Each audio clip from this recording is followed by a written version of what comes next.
할렐루야. 오늘 저희들이 열왕기하 4장에 있는 말씀을 읽게 되었습니다.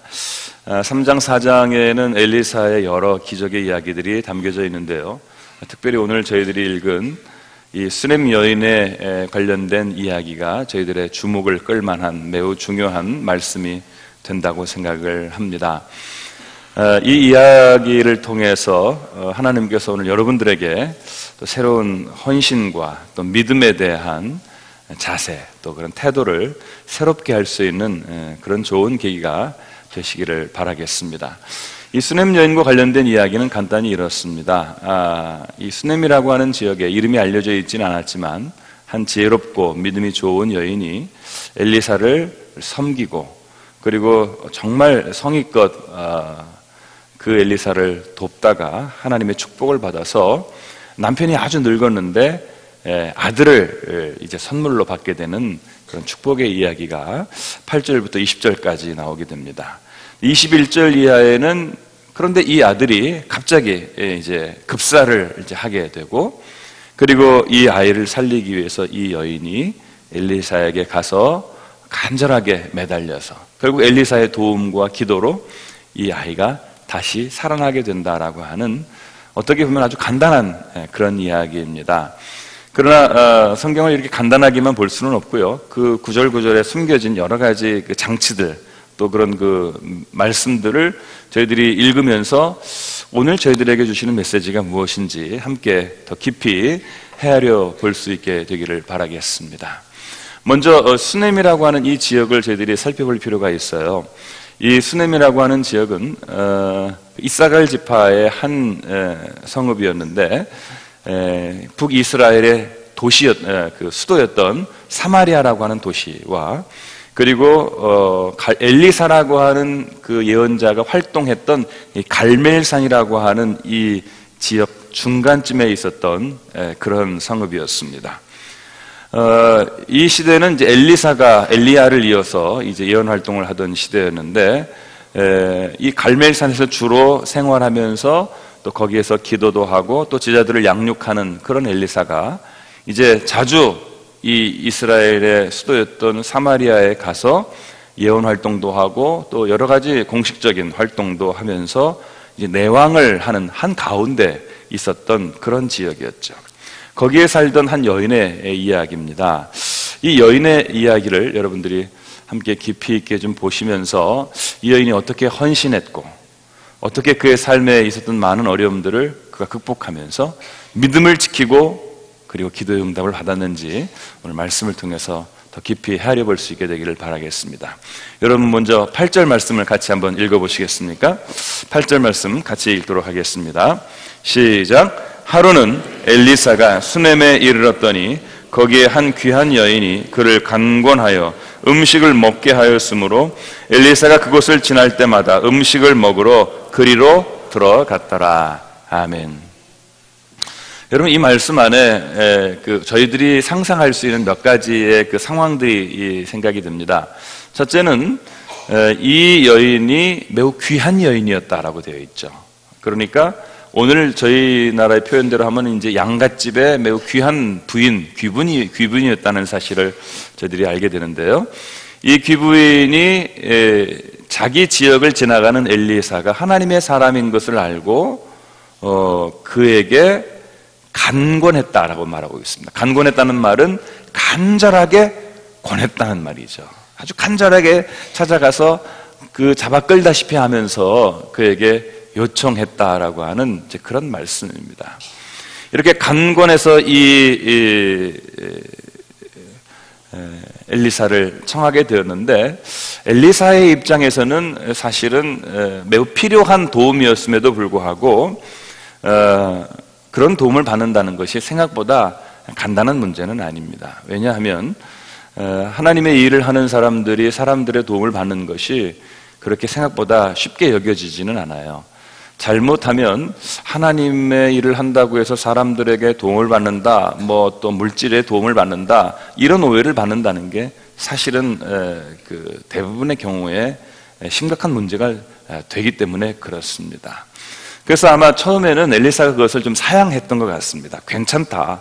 사실은 속으로는 매우 필요한 상황이었지만, 그러나 겉으로는 이 여인의 어떤 믿음이라든가 또 그 의도를 진짜 모르니까 처음에는 좀 거절을 하고 사양을 했던 것 같습니다. 그런데 이 여인이 아주 간절하게 좀 더 나아가면은 좀 억지로라도 막 끌어당겨서 음식을 하도록 이렇게 식사하도록 그렇게 권면했던 것을 볼 수 있습니다. 그래서 오늘 성경에 보면은 간곤하여 음식을 먹게 하였으므로 이런 피동태를 쓰고 있어요. 그러니까 엘리사가 먹은 게 아니라 먹게 하도록 아주 간곤해서 엘리사를 이제 아주 강하게 요청해서 음식을 먹도록 하게 한 것이죠. 저는 이 여인의 이런 헌신을 충분히 이해할 수 있고요. 저도 목회자로서 주의 일을 감당하는 사람으로서 이 엘리사의 심정을 좀 이해가 됩니다. 신약 성경에 보면은 바울도 복음의 사역을 하면서 사람들이 너 이거 복음 사역하면서 밥 벌어 먹고 살려고 하느냐, 그런 소리가 듣기 싫어가지고요, 스스로 이게 천막일을 하면서 자비량으로 일을 했던 것을 볼 수 있습니다. 그러니까 주의 일을 하면서 사람들에게 오해를 받지 않고 또 물질적인 도움을 받아서 한다는 것은 생각보다 간단한 문제가 아니고, 기꺼이 믿음을 가지고 헌신하는 사람들은 괜찮겠지만 그 외의 사람들은 저거 다 돈 벌려고 하는 짓이다라고 하는 그런 의혹의 눈초리로 볼 가능성이 많기 때문에 항상 조심스럽죠. 그 다음에 말씀에 보면은 그곳을 지날 때마다 음식을 먹으러 그리로 들어갔다 이렇게 말하고 있어요. 그러니까 필요한 상황이었지만은 쉽게 허락할 수 없고 응할 수 없는 그 엘리사의 상황을 알고 그 엘리사에게 한권에서 음식을 먹게 한 이 여인의 이 헌신의 태도를 저희들이 엿볼 수가 있게 됩니다. 때로는요, 저희들이 그 입장을 바꿔놓고 생각을 하면 우리가 선교에 대한 후원을 하고 또 헌신하는 입장에서 우리가 헌신을 할 수도 있지만, 많은 부분에서 우리는 헌신을 받는 입장을 좀 생각할 수 있어야 된다고 생각을 합니다. 제가 선교지에 있는 그 선교사님들의 이야기를 들어보면은 선교지에 있는 선교사들의 어려움은 뭘까요? 여러분 어떻게 생각하십니까? 이 선교사들의 입장에서 여러분 선교를 생각해 보신 적이 있으십니까? 선교사들의 입장에서 보면은요, 제일 심각한 문제가 뭐냐면은요, 사실은 선교를 어떻게 잘할 거냐 이거라기보다는, 미안한 말씀이지만 사실은 자녀 문제예요. 선교지에 데려가서 자녀를 어떻게 키울 거냐 하는 그런 문제예요. 며칠 전에 그 선교사님 한 분이 저한테 전화가 와서 이런저런 이야기를 하는데, 이번에 아이를 전학을 시켰다는 거예요. 그래서 왜 전학을 시켰냐 그랬더니, 싼 학교, 이렇게 일반 공립학교를 이제 보냈었는데 할 수 없이 이제 국제학교로 보내는 거, 돈이 많이 드는 국제학교죠. 왜 보냈느냐 그랬더니, 이 공립학교에서 좀 더 강하게 이슬람 교육을 획일적으로 시키기 때문에 이슬람 교육을 받게 하면서 아이를 키울 수는 없지 않느냐. 그렇기 때문에 재정적인 어려움에도 불구하고 이 이슬람 교육을 시키지 않는 일반 그 국제학교, 국제 외국인들 학교로 보낼 수밖에 없는 상황에 대해서 이제 설명을 해 주더라고요. 그럴 수밖에 없었으리라고 생각을 합니다. 여러분 같으면 그렇지 않으시겠습니까? 사람들은 그 국제학교를 보내는 것에 대해서 이해를 못하죠. 선교로 가서 영어 배우고 좋겠네, 그런 생각 쉽게 하실 수 있겠지만, 그러나 사실은 선교사의 입장에서 보면은 자녀 문제, 또 건강 문제, 건강 문제 가장 기본적인 거 아닙니까? 또 어떤 가정 문제, 이런 문제들은, 생활 문제들은 사실은 매우 중요한 문제이지만, 그러나 선교를 돕는 입장에서는 그런 부분 별로 생각 안 합니다. 얼마나 일을 많이 하고 교회를 많이 세우고 전도를 몇 명 했느냐, 이런 성과만 생각하지, 사실은 선교사의 그 애달픈 개인적인 삶에 대해서는 돕는 입장에서 별로 그렇게 생각하지 않습니다. 이런 것들이 보통 헌신한다고 하는, 소위 뭔가 봉사를 한다고 하는 사람들의 입장인 경우가 많이 있죠. 저희들이 교회에서도요, 또 우리가 일반 신앙생활 하면서도 돕는 입장에 서 있을 때도 마찬가지입니다. 도움을 받는 사람들의 자존심이나 도움을 받는 사람들의 입장을 깊이 이해하고 지혜롭게 처신하지 않으면 안 돼요. 우리가 좀 도와준다고 해서 말로 그것을 하고, 그리고 상대방이 나한테 물질로 도와줬으니까 굴복해야 되리라고 생각을 하고 당연히 그걸 기대하는 것은, 이거는 제대로 된 태도가 아닙니다. 그러니까 도와주면서도 사실은 자기가 낮은 자리에서 이 엘리사를 섬겼던 이 여인의 모습은 대단히 지혜로운 그런 모습이라고 저는 생각을 합니다. 이런 태도나 이런 믿음을 갖는다는 것은 사실은 매우 성숙한 태도라고 볼 수 있겠죠. 제가 좀 시간이 가겠습니다만은 그 이솝 우화에 보면은 그 두루미와 여우가 식사를 청하는 이야기가 나옵니다. 두루미가 여우를 청해서 이제 그 대접을 하는데, 처음에는 뭐 여우가 먼저 두루미를 청했군요. 접시에다가 청해놓고 두루미 먹으라고 그러니까 이게 먹어집니까? 자기는 여우니까 접시에다 먹는 거 쉽지만 두루미는 부리가 길어가지고 접시에 있는 물건을 먹지 못합니다. 그러니까 안 되겠다 생각해서 이제 거꾸로 두루미가 여우를 청했습니다. 이번에는 긴 호리병에 음식을 넣고 청했습니다. 그러니까 두루미는 자기는 자기 집이니까 쉽게 먹었지만, 그러나 여우는 그 긴 호리병을 먹을 수가 없어서 양만 올랐다고 하는 그런 아주 단순한 이야기가 있죠. 좀 상대방의 입장을 고려하고 깊이 있게 헤아려서 정말 말 그대로 세심한 배려를 할 수 있으면 얼마나 좋겠느냐 하는 말이죠. 헌신도 이런 자세가 필요하다는 것입니다. 오늘 성경 말씀에는 바로 이런 그 여인의 그 어떤 그 깊이 있는 배려가 상당히 돋보이는 그런 내용이라고 볼 수 있겠고요. 두 번째, 이제 9절에 보면은 남편한테 또 더 깊은 헌신에 대해서 요청하고 있는 장면을 볼 수 있습니다. 자, 9절 말씀도 읽어보죠. 시작. 여인이 그의 남편에게 이르되 항상 우리를 지나가는 이 사람은 하나님의 거룩한 사람인 줄을 내가 아노니. 남편한테 그 헌신에 대한 요청을, 협력을 구하고 있어요. 보통 여자들이 안살림을 하게 되면은 뭐 남자들한테 말 안 하고 또 남자들한테 또 이야기하면은 또 남자들도 반응도 시원치 않은 경우가 많기 때문에 숨기려고 하는 경우도 많이 있습니다.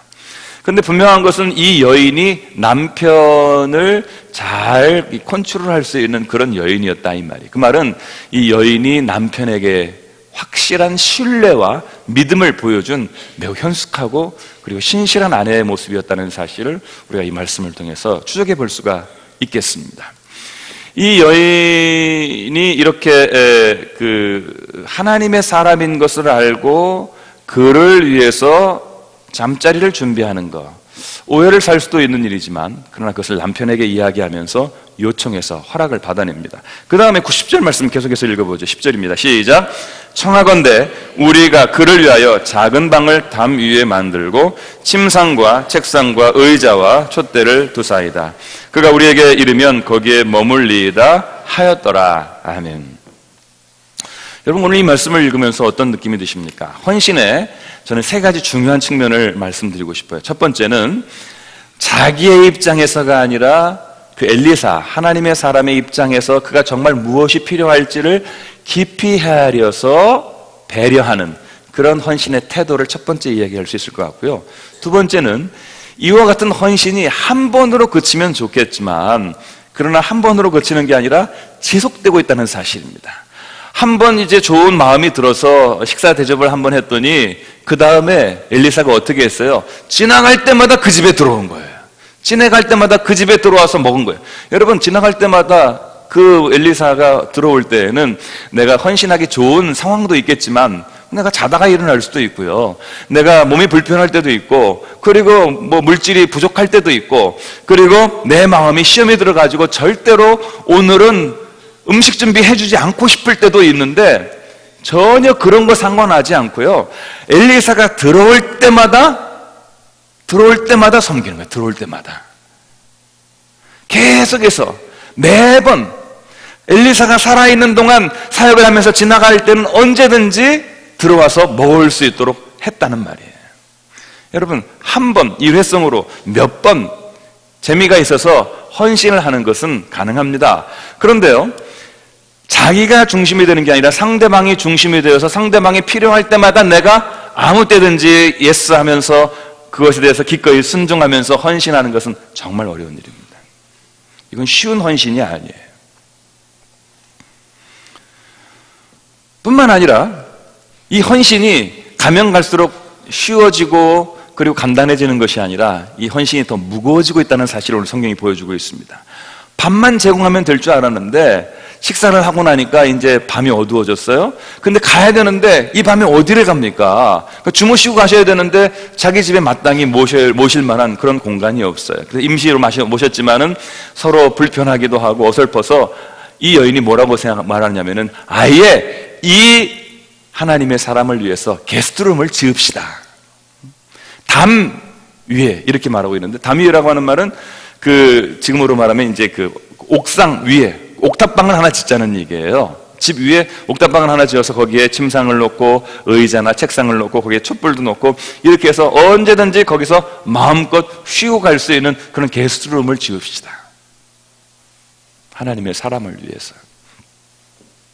제가 언젠가 그 말씀을 드렸나요? 제가 캐나다에 가면 항상 제가 머무를 수 있는 집이 하나 있다고 그랬나요? 거기 장로님 한 가정이요, 목회자들이 언제든지 오면은 쉴 수 있도록, 물론 아무나 갈 수 있는 건 아니지만 방 하나를 딱 비워두고 거기에서 늘 지낼 수 있고, 지난번 제가 안식년에 가가지고 거기서 한 달 가까이 그냥 아침 저녁 점심 다 3끼 얻어 먹으면서 잠자고 그러면서 지낼 수 있어요. 한 푼도 돈을 안 냈어요. 엄청 얻어 먹었어요. 그래도 머리가 안 빠지는 거 하나님의 은혜예요. 그런데요, 그렇게 헌신해주는 그 장로님의 가정이 제가 오늘 이 말씀을 준비하면서 생각이 났습니다. 참 고마운 일이죠. 저희 교인 중에도 그런 일을 하고 싶어 하시는 그런 분이 계셔서 집에 그런 방을 만드신 분 있는 것도 제가 알고 있습니다. 아무튼 이런 그 헌신을 보면은 그 헌신이 가면 갈수록 쉬워지는 게 아니라 더 심각해지고 더 커지는 것을 볼 수 있어요. 나는 처음에 음식만 준비하려고 그랬는데 하다 보니까 자꾸 이것도 필요하고 저것도 필요한 거예요. 그러니까 인간적으로 생각하면 짜증이 안 나겠어요? 처음에는 내가 요것만 바치면 될 줄 알았는데 상황을 알고 보니까 더 해야 되고 더 해야 되는 이런 상황이 될 때 이 여인은 그것을 회피하거나 모른 척하지 않고 자기가 할 수 있는 대로 최선을 다해서 헌신했다라고 하는 사실이죠. 이렇게 세심하고, 그리고 이렇게 장기적이고, 그리고 이렇게 더 깊고 큰 헌신을 하는 것.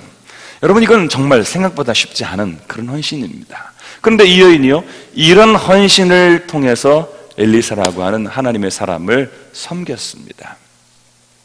저는 이런 헌신이 여러분들에게 좋은 귀감이 되고 헌신의 목표가 되고 본이 될 수 있게 되기를 바랍니다. 여러분, 평생 헌신이라고 하는 것은 하다가 말면 사실은 아니 한만 못한 것 같은 그런 경우가 많이 있습니다. 잠깐 그 순간 필요할 때 도와주는 거 잠깐 할 수 있는 일이지만 사람들은 대부분 잠깐 하는 것이 재미도 있어요. 또 그때 당시 반짝하면 즐거움도 있고 인간적인 어떤 그 성취감도 있고요. 또 나름대로 어떤 그 시점에서는 사람들에게 인정받고 존경받고 박수받는 그런 경우가 있을 수 있습니다. 근데 그런 것들이 다 지나고 지속적으로 해야 되고 더 큰 부담을 감당해야 되는 것은 정말 쉬운 일이 아니죠. 그래서 오늘 13절에 보면은요, 이 엘리사가 이 여인의 헌신에 대해서 딱 5글자로 요약해 놓고 있습니다. 13절 상반부 말씀 같이 한번 보겠습니다. 13절 보면은요, 엘리사가 자기 사환에게 이르되 너는 그에게 이르라 내가 이같이 우리를 위하여 무엇을 하는도다? 세심한 배려.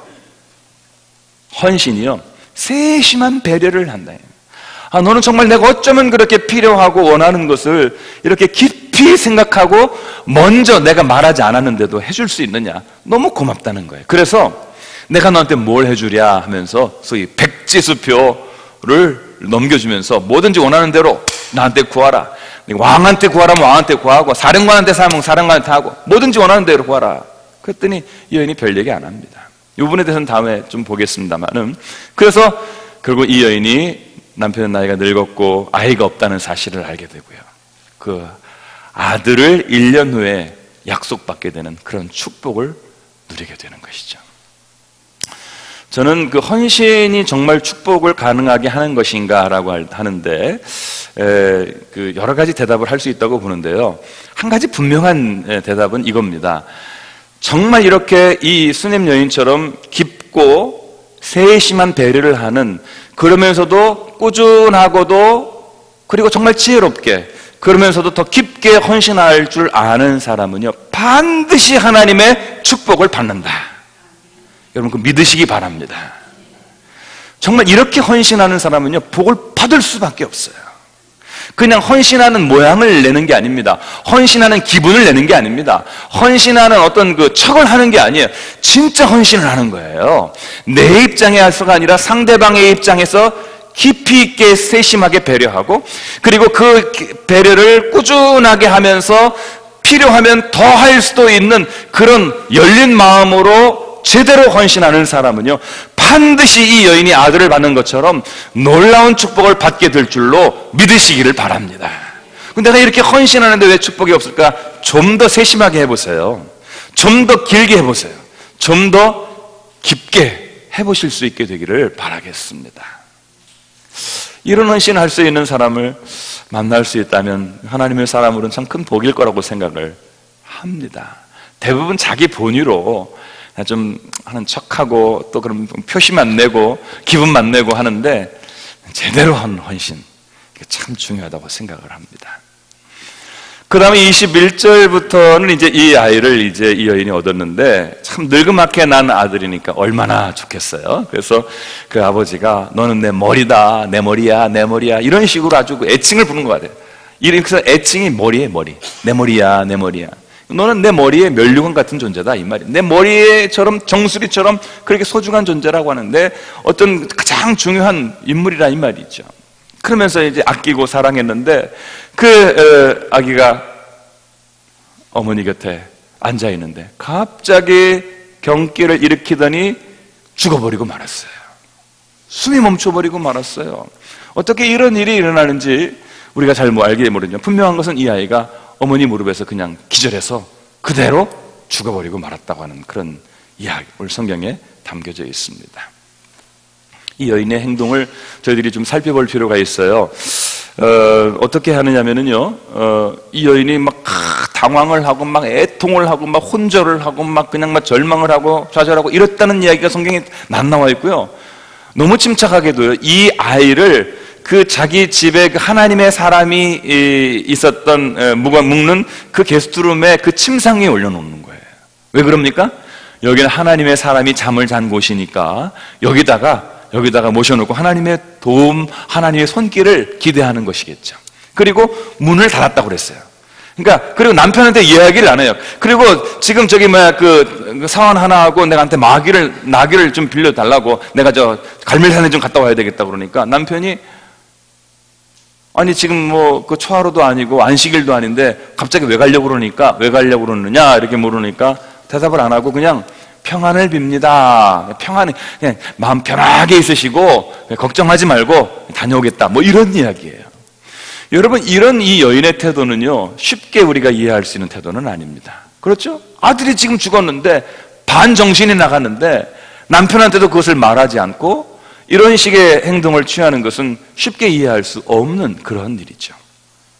그리고 24절에 사원에게 뭐라고 말하냐면, 같이 한번 읽어보죠. 24절입니다. 시작. 이에 나귀의 안장을 찌우고 자기 사원에게 이르되 몰고 가라. 내가 말하지 아니하거든 나를 위하여 달려가기를 멈추지 말라 하고. 지금부터 내가 달려갈 텐데 멈추지 말아라. 내가 말하기 전까지는 절대로 멈춰. 일직선으로 계속해서 달려가라. 이 수넴에서 갈멜산까지가 약 40km 정도 된다고 합니다. 우리 표현으로 하면 100리 정도 되는 짧지 않은 그 길이에요. 나귀를 타고 가는 이 길이 얼마나 어려운 길입니까? 그런데 참 하루 종일 걸어가야, 며칠을 적어도 하루 이틀은 건너가야 할 그 길을요, 팍 하면서 절대로 밤이 새도 멈추지 말아라고 그렇게 하면서 달려가고 있습니다. 이 여인의 이와 같은 그 믿음, 그리고 엘리사에게 찾아가서 그 팔을 붙들고 간절하게 외치고 간구하는 그 여인의 모습을 저희들이 성경을 통해서 볼 수가 있게 됩니다. 저는 이런 그 여인의 그 믿음을 보면서 오늘 말씀의 부제로 포기하지 않는 믿음이라고 하는 말씀을 붙였습니다만, 여러분, 우리가 믿음 생활을 하면서 포기하고 싶을 때가 많이 있죠. 여러분, 죽음이라고 하는 건 끝 아닙니까? 죽었다가 다시 살아나는 경우가 얼마나 어려운 일입니까? 좀 아픈 사람 회복되는 것은 가능해도 죽은 사람이 다시 살아나기를 기대한다는 것은 말이 그렇지 거의 불가능한 일 아닙니까? 그러니까 이런 아이를 알리지 않고 그리고 일직선으로 엘리사에게 달려가서 그의 부활을 기원하는 이 여인의 이 믿음은요, 진짜 포기할 줄 모르는, 포기하지 않는 그런 믿음입니다. 우리 인생에서 우리가 포기할 만한 많은 일들을 만날 수 있습니다. 신앙생활에서도 우리가 포기할 만한 일도 많이 있을 수 있겠죠. 기도하기를 포기하고, 믿기를 포기하고, 용서하기를 포기하고, 헌신하기를 포기할 만한 많은 일들이 있을 수 있습니다. 그러나 이 여인은요, 포기라고 하는 것을 몰랐어요. 그리고 자기의 기도가 이루어질 때까지, 하나님께서 도와주실 때까지 끝까지, 엘리사가 뭐라고 말하냐면요, 게하시 자기 사환에게, 야, 먼저 지팡이를 내가 너한테 줄 테니까 이 지팡이를 가져가면서 사람들에게 절대로 인사도 하지 말고 일직선으로 너도 달려가서 이 지팡이를 그 아이의 머리맡에 둬라. 이렇게. 내 지팡이가 아마 능력이 있어서 그 아이를 살려줄 것이다. 이렇게 부탁을 하는데 이 여인이 뭐라고 말하냐면요, 안 됩니다. 지팡이 가지고는. 내가 하나님, 살아계신 하나님께 맹세하노니 내가 당신을 데려가겠습니다. 무조건 당신을 데려가겠다는 거예요. 그러니까 아기를 살리겠다고 하는 이 여인의 집념이 얼마나 대단합니까? 지팡이가 아니라 이 하나님의 사람이 가야 된다라고 하는, 이렇게 주장을 하는 이 여인의 이 믿음과 이 기도, 물론 절박하니까 그럴 수도 있었겠다 생각을 하지만, 여러분 어떻게 생각하면요, 지팡이가 가든지 하나님의 사람이 가든지 하나님께서 역사하시는 거지 뭐 사람이나 무슨 뭐 물건이 하는 건 아니지 않습니까? 그럼에도 불구하고 이 여인이요, 이 하나님의 사람 엘리사에게 집중해서 이 여인을 반드시 데려가야 되겠다라고 하는 이런 그 집중력, 이 집념을 보이는 것을 저희들이 기억할 필요가 있습니다. 이 여인은요, 쉽게 포기하지 않았습니다. 그리고 이렇게 되어야 된다고 생각할 때 반드시 그렇게 될 때까지 목숨 걸고 매달리고 있는 것을 볼 수 있어요. 이게 포기하지 않는 믿음입니다. 실제로 오늘 이 성경에서 그런 부분들을 또 하나 가르쳐주고 있는데요. 엘리사가 이제 이 아이를, 그 지팡이를 넣어도 이제 이 아이가 살아날 기미가 보이지 않으니까 엘리사가 이제 직접 가서 이 아이에게 이제 치료를 하는 과정을 오늘 성경이 보여주고 있는데, 그 방 안으로 가서 이제 자기의 사환과 그리고 엘리사 둘이 있는데 이 아이에게 얼굴을 맞대는 거예요. 그래서 코를 맞대고, 그리고 볼을 맞대고, 눈을 맞대고, 손을 잡고 엎드려서 이 아이를 위해서 기도를 하는 거예요. 그래도 기미가 잘 안 보입니다. 그래서 일어나서 다시 좀 왔다 갔다 하다가 다시 또 그 아이에게 시도하고, 그렇게 될 때 이 아이가 비로소 체온이 돌아오고 숨이 돌아오고 그리고 다시 살아나는 장면이 나옵니다. 여기에 이 아이가 지팡이를 놔도, 그리고 처음에 그런 시도를 해도 잘 낫지 않던, 살아나지 않았던 아이가 꾸준하게 엘리사가 기도하고 꾸준하게 포기하지 않고 엘리사가 하나님 앞에 구하면서 그렇게 치유의 간구를 드렸을 때 이 아이가 일어났던 것을 오늘 성경이 보여주고 있습니다. 이 아이가 살아나기 위해서 이 여인과 엘리사가 보여주었던 이 포기하지 않는 이 집중력과 이 믿음과 이 노력, 여러분 이거 대단히 중요하다고 생각합니다. 여러분의 신앙생활에서도, 여러분의 인생에서도 포기할 만한 일이 많이 있을 수 있습니다. 여러분 포기하면은 편합니다. 왜 우리가 포기하냐면요, 포기하면 편하기 때문에 그런 거예요. 포기하면 쉬워요. 포기하면 마음의 무거운 짐이 내려지고, 에이씨 관두자, 하지 말자, 그만하자, 가다가 하지 말자, 어려우니까, 힘드니까, 안 될 것 같으니까, 별로 승산이 없으니까, 성공 못할 것 같으니까 가다가 포기하자라고 하는 그런 말입니다. 근데 이 여인이 살아온 방식을 가만히 보면은요, 이 여인은 쉽게 포기하는 사람이 아니었어요. 이 여인은요, 흔들리지 않는 믿음의 소유자였다는 사실을 우리가 성경을 통해서 보게 됩니다. 다시 한번 오늘 말씀을 통해서 제가 여러분과 함께 은혜를 나누고자 하는 것은, 이 여인은 흔들리지 않는 신앙의 소유자였다라고 하는 사실이에요. 저는 이 말씀을 어떻게 더 깊이 깨닫게 되었느냐 하면요, 26절의 말씀을 통해서 연구하다가 깨닫게 되었습니다. 26절 말씀 같이 한번 보시겠습니까?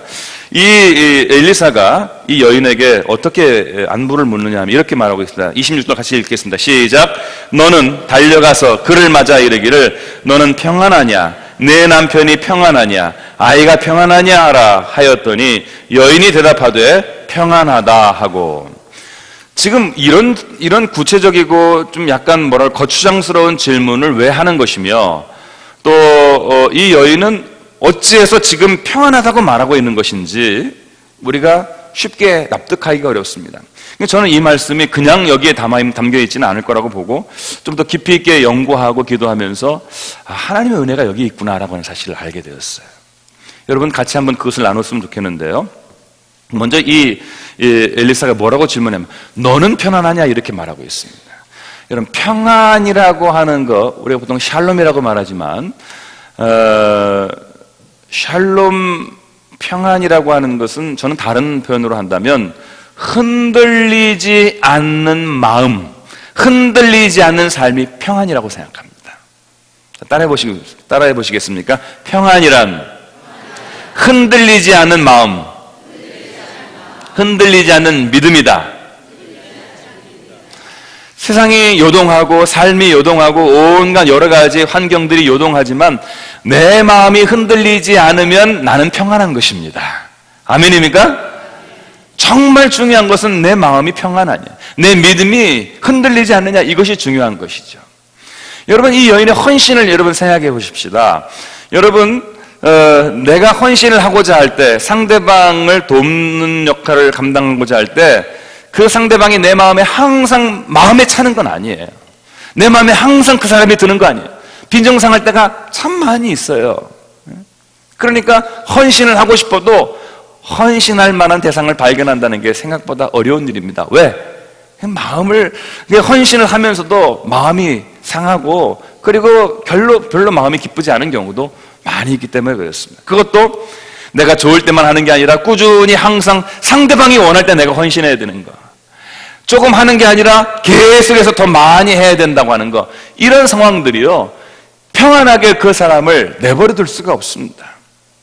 저는 오늘 이 여인에게 너는 평안하냐라고 말할 때 내 헌신이 평안하냐라고 그렇게 바꿔서 여러분들에게 저는 물을 수 있겠다고 생각을 합니다. 저는 여러분들이 이 여인이 헌신을 했던 것처럼 여러분들 헌신을 하는데 여러분의 헌신이 편안한지, 다시 말하면 여러분의 헌신은 흔들리고 있지 않은지 저 여러분들에게 묻고 싶습니다. 헌신하다가 짜증이 나고, 헌신하다가 지치고, 헌신하다가 그만두고 싶고, 헌신하다가 또 새롭게 재밌는 헌신을 하고 싶고 지금 하는 헌신은 집어치우고, 이렇게 여러분들의 헌신이 흔들리고 있지는 않은지, 헌신하다가 시험에 들고, 헌신하다가 멈추고, 헌신하다가 방황하고, 헌신하다가 오히려 마음의 상처를 받고 흔들리는 그런 일은 없는지.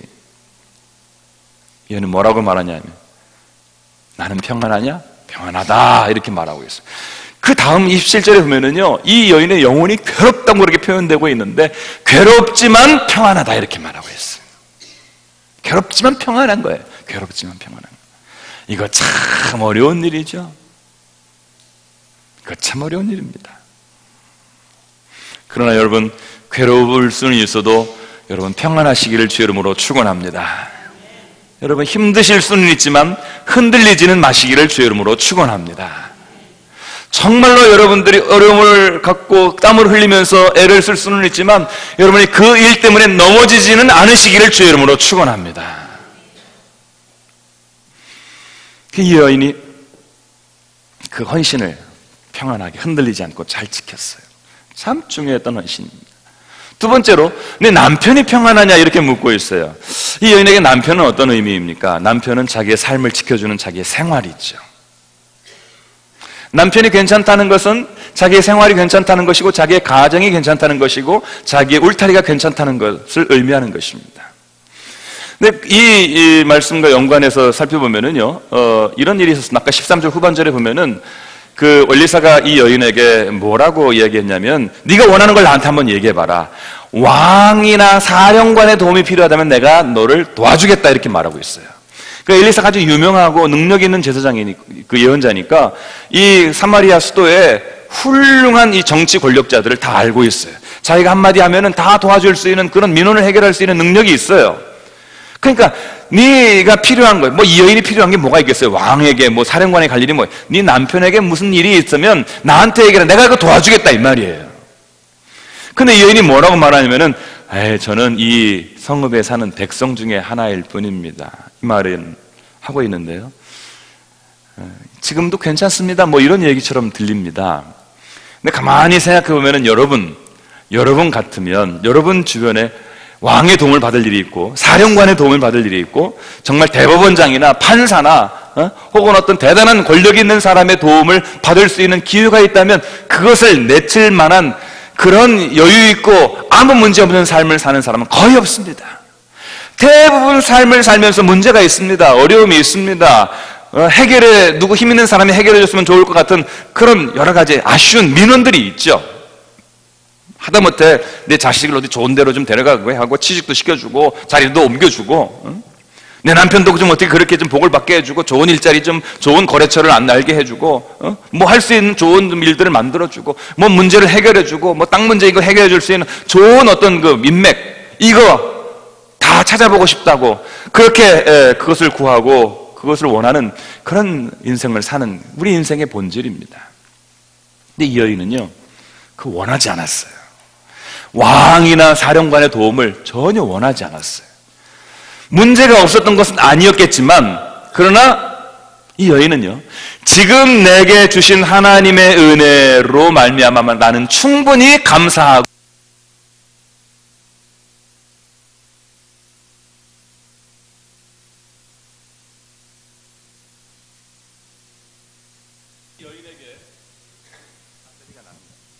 하나님께서 이 여인에게 이런 평안을 주셨을 때 남편이 평안하냐라고 물었던 이 질문에 대해서 내게 남편의 문제는 없습니다. 남편 잘하고 있습니다.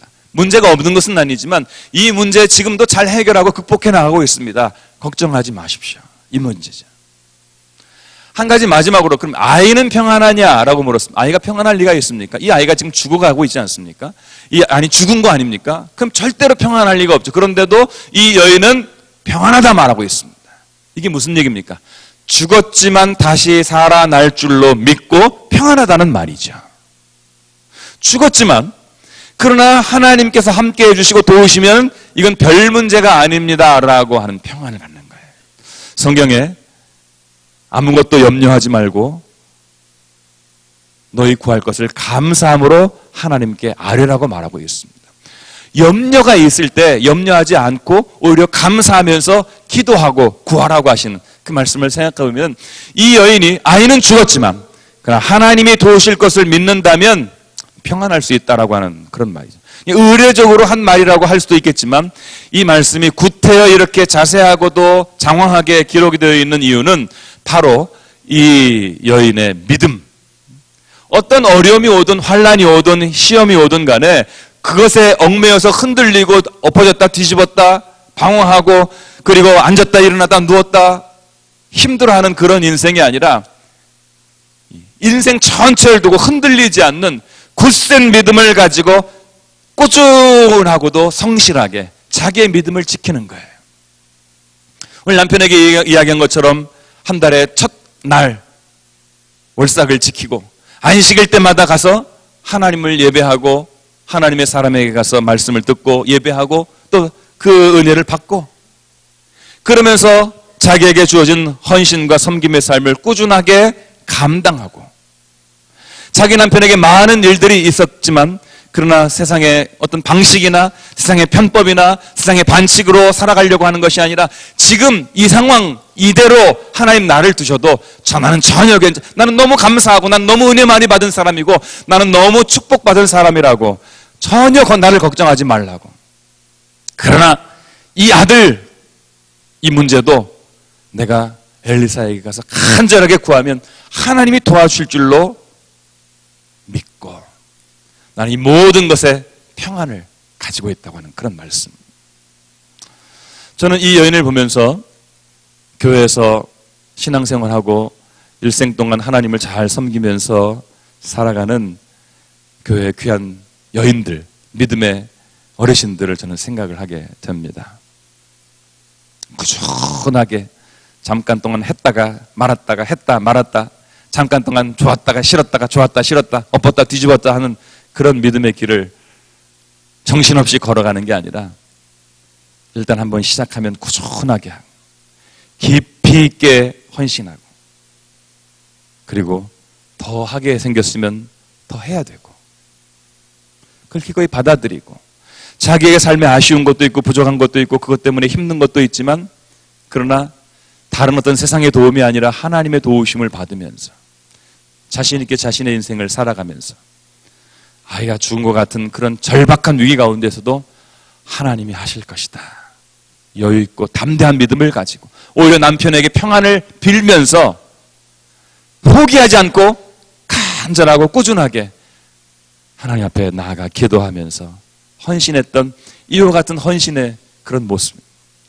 이 수넴 여인뿐만 아니라 믿음의 반석에 굳게 섰던 수많은 믿음의 저희 선배들을 생각하면서 저는 이 말씀을 보게 되었습니다.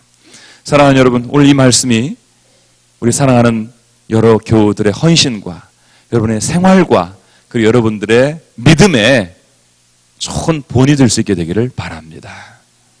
이 여인이 보여주었던 헌신, 이 여인이 삶에 대해서 가지고 있었던 그 태도, 그리고 절박한 상황 속에서 이 여인이 가지고 있었던 포기하지 않았던 그 믿음, 여러분들에게도 이런 믿음이 꼭 있으셔서, 이런 태도, 이런 헌신의 모습이 있으셔서 하나님이 넉넉하게 축복해 주시고도 남음이 있는 정말 진정한 축복의 사람으로 일생 동안 주님 앞에 드려지시면서 이것이 내 삶이라고 여기면서 기꺼이 하나님 앞에 헌신하고 드리면서 여러분의 인생의 길을 아름답고 멋지게 살아가실 수 있게 되기를 주님의 이름으로 축원합니다.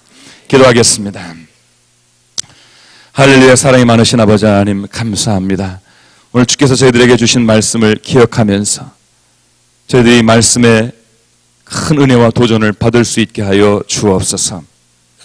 하나님, 이 여인이 정말로 세심하게 깊이 있게 그리고 꾸준하고도 그리고 더 깊게 헌신했던 이 모습을 저희들이 본받고 그리고 배울 수 있게 도와주시옵소서. 그 자신의 삶에 많은 어려움들이 있었겠지만 왕이나 사령관 세상의 도움을 받으려 하지 않았고 오히려 감사하면서 그리고 은혜 안에 평안하게 살았던 것을 저희들이 본받게 하여 주시옵소서. 아버지 하나님, 아이가 죽어가는 같은 절박하고도 위급한 상황 가운데서 믿음을 잃지 않고 포기하지 않고 정말 열심히 간구했던 이 여인의 믿음과 그 신앙을 저희들이 기억하고 본받을 수 있도록 인도하여 주시옵소서. 쉽게 넘어지고 쉽게 포기하고 쉽게 좌절하는 우리의 믿음을 다시 한번 일으켜 주시고 포기하지 않은 굳센 믿음으로 기도하며 헌신하며 충성하며 감사하며 나아가는 주의 종들이 되게 하여 주시옵소서. 예수님 이름으로 기도 올리옵나이다. 아멘.